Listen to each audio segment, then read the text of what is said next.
말씀을 가지고 내가 어디 있느냐 하는 제목으로 은혜를 나누고자 합니다. 우리가 잘 아는 창세기에 나오는 아담과 하와의 범죄함을 우리는 보고 있습니다.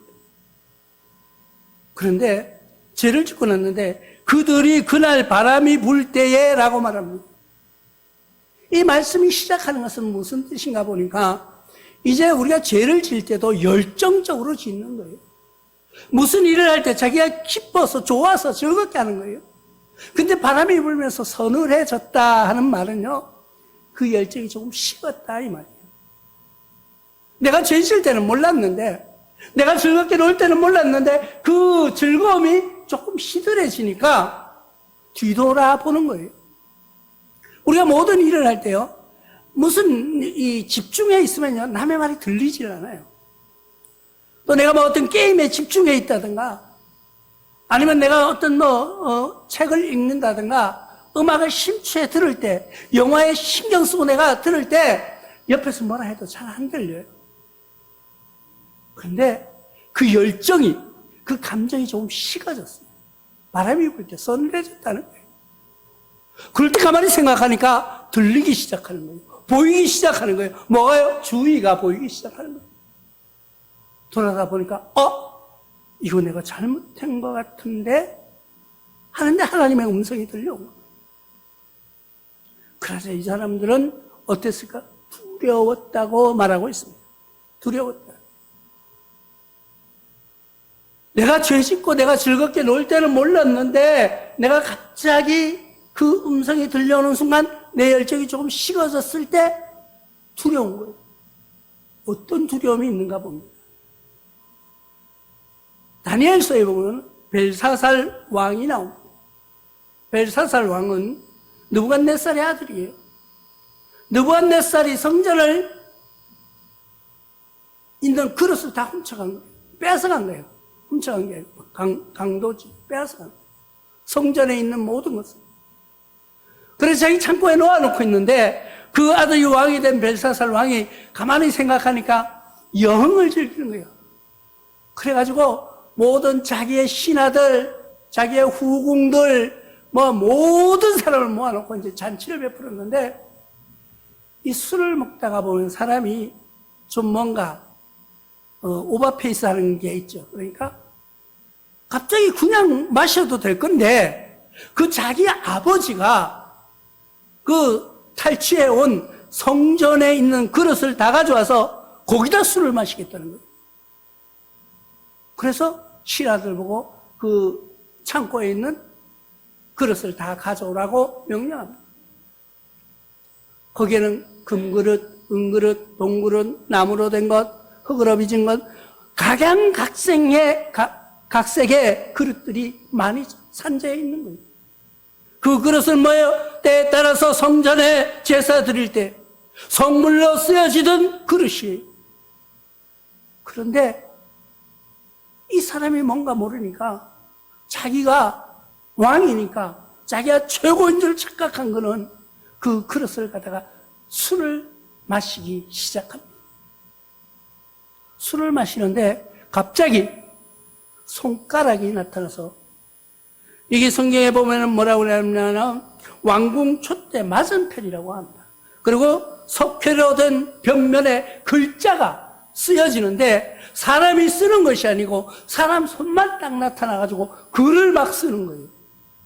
왕이 술을 한 잔 먹고 이렇게 보고 있다가 딱 보니까 벽면에 글씨가 쓰이는 걸 보고 놀라서, 그런데 이 왕이 보면은요 신앙심은 있었는 것 같아요.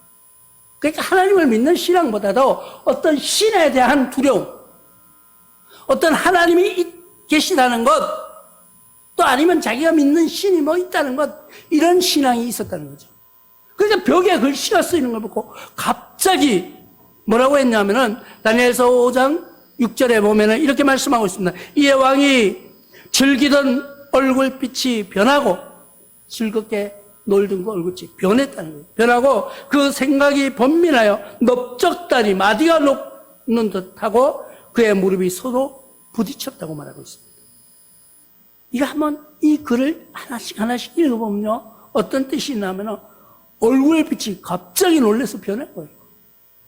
지금까지는 자기가 막 흥청망청하고 자기가 세상의 최고인 줄 알고 막 호령하고 호연이 다 순종하니까 자기가 최고인 줄 알고 소리 질렀는데 갑자기 낯빛이 변하였다고 말합니다. 얼굴빛이 변하고 생각이 막 여러 가지 생각이 나는 거예요. 저게 뭘까? 저게 무슨 뜻인가? 저 손만 나타나서 쓰는 글씨가 뭐냐는 거예요. 그리고 넓적 다리가 후들, 우리가 무슨 무서운 일이나 공포에 휩쓸려 다리가 후들후들 떤다고 하잖아요. 그렇게 떨어본 적이 있나요? 다리가 갑자기 후들후들 떨리기 시작하는 거예요. 그런데 무릎이 서로 부딪힐 정도로 덜덜덜덜덜 떨고 있다. 이 가만히 앉아서 상상해 보십시오. 우리가 아무리 높은 의자에 앉아 있는데 무릎이 이렇게 서 있다가 이게 부딪힐 정도로 떤다는 것은 정말 공포스러운 거예요. 범죄할 때는 모르지만은, 범죄할 때는 호기로 하지만은 그 바람이 불 때, 그 열정이 조금 식을 때, 죄의 열정이 조금 식어갈 때 하나님의 음성을 듣는다면요, 무릎이 부딪히듯이 떨고 있는 이 왕의 모습을 우리가 보듯 합니다. 아담과 하와도 아마 그랬을 거예요. 아담과 하와도 이들이 하나님 앞에 하나님의 음성이 들려질 때에 이제 죄로 좀 시들해졌거든요. 그랬는데 하나님의 음성이 들리니까 아마도 이 벨사살 왕처럼 아니면 그보다 더 떨었는지도 몰라요. 그래서 그들은 어떻게 해요? 하나님의 낯을 피하여 나무 뒤에 숨었다고 말합니다. 우리는 신앙생활 하면서 교회 나오면서 어떤 일이 문제가 생기면은 하나님 앞에 회개하려고 생각하잖아요. 숨는 게 맞아요. 성경에 보면 숨는다고 말하고 있기 때문에. 그래서 교회를 옮기기도 하고요. 아니면은 그냥 교회를 신앙생활 안 하려고 그만두는 사람들도 있다는 거예요. 근데 그 사람들이 누구를 탓해요? 다 남 탓. 나는 잘했는데 남의 탓으로 돌리는 거예요. 그게 아담과 하와의 시절부터 그렇게 남 탓하는 모습이 나타나 있는 거죠. 아담이 하나님의 말씀을 듣고 두려워서 하나님이 짝지어 주신, 하나님께서 보내주신 그 여자가 날 보고 뭐라 해서 먹었다는 거예요. 난 잘못 없다는 거예요. 나는 잘못이 없다는 거예요. 그 여자에게 말했어요. 아니, 나도 잘못 없어요. 나는 왜? 그냥 그 뱀이라는 놈이 오니까 자꾸 먹어보라고 하도 꼬시기에, 그 맛 좀 달콤해서 먹었지. 나는 잘못이 없다. 뭐든지 나의 잘못은 없고, 남을 향하여서 손가락질하고 아니면은 핑계대는 것이 우리의 삶이 아닌가를 뒤돌아보는 시간 되시기를 바랍니다. 두 번째, 우리는 어떻게 하냐 그러면 죄를 감춥니다. 죄가 감춘다고 드러나는 것이 아니에요. 지금 아담과 하와는 하나님의 낯을 피하여서 어디로? 나무 뒤에 숨었다고 말씀하고 있습니다.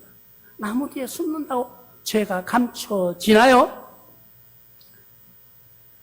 여호수아서에 보면은 한 사람이 전쟁을 하는 가운데서 그것을 전쟁의 전리품을 자기가 몰래 숨긴 사건이 있습니다. 그게 누구예요? 유다 지파예요. 이 여호수아서에 보면 여호수아가 전쟁에서 진 거예요. 싸우다 졌는데 이길 수 있는 전쟁인데 진 거예요. 그러니까 하나님 앞에 항의하는 거예요. 하나님 왜 이렇게 내 편 안 들어주십니까?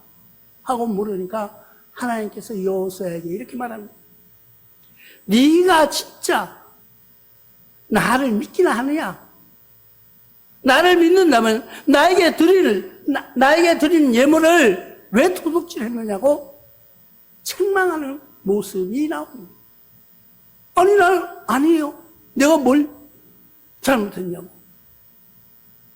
여호수아가 잘못한 것이 아니라 그 집 집단에 속해 있는 그들을 찾아내기 시작합니다.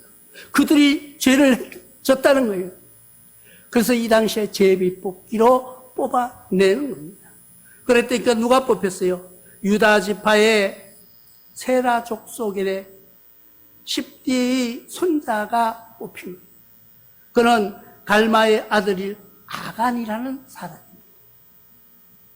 아간이 이렇게 말합니다.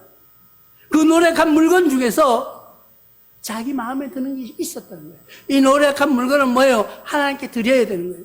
하나님의 전쟁의 승리 예물로 드려야 되는 건데, 여호수아 7장 21절에 이렇게 말합니다. 내가 노력한 물건 중에 시날산의 아름다운 외투한 벌과 은 200세겔과 그 무게가 50세겔 되는 금덩이 하나를 보고 탐이 나서 가졌나이다. 보소서, 이제 그 물건을 내 장막 가운데 땅속에 감추었는데 은은 그 밑에 있나이다.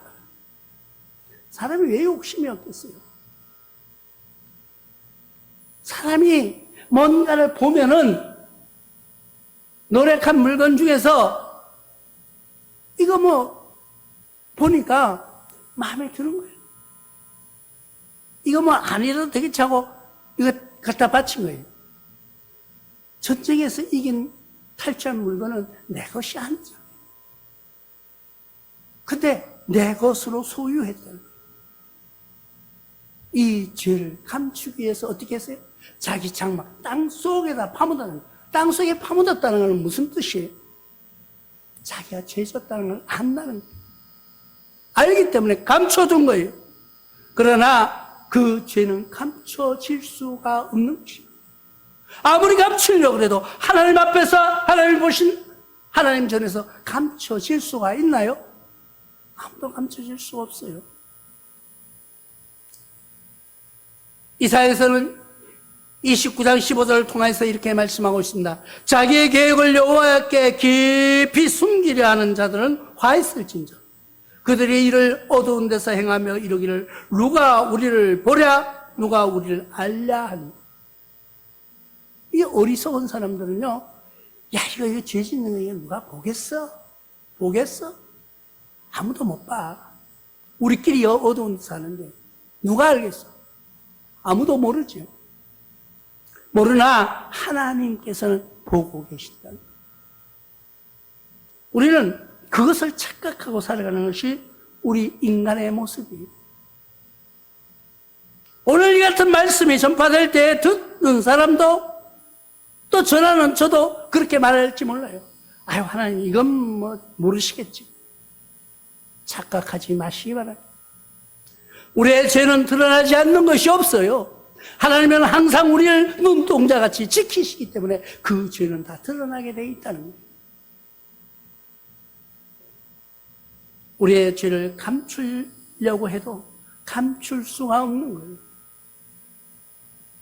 그 죄를 아무리 누굴 핑계를 대도 나는 아니에요 하고 고백하고 소리쳐도 하나님께서는 모든 것을 다 알고 계신다. 그 알고 계시는 그분이 지금 우리를 향하여서 이 당시에는 아담과 하와를 향하여서 소리치셨지만은 내가 어디 있느냐? 내가 지금 어디 있느냐? 내 죄를 감추려고 숨었는데 하나님은 지금도 우리를 찾고 계신데 네가 어디 있느냐고 묻고 계시는 겁니다. 하나님이요? 아담과 하와가 나무 뒤에 숨은 것을 몰라서 물으셨을까요? 아니, 내가 어디 있느냐고 하는 그 말씀 속에는 내가 너를 용서해 주겠다는 의미가 같이 있는 거예요. 왜? 네가 어디 있느냐? 얼른 나와서 회개하라는 것이에요. 오늘 하나님께서는 우리를 이렇게 부르고 계신 것입니다. 여호와 하나님이 아담을 부르시며 그에게 이르시되 내가 어디 있느냐? 나와 여러분들은 지금 어디에 계십니까?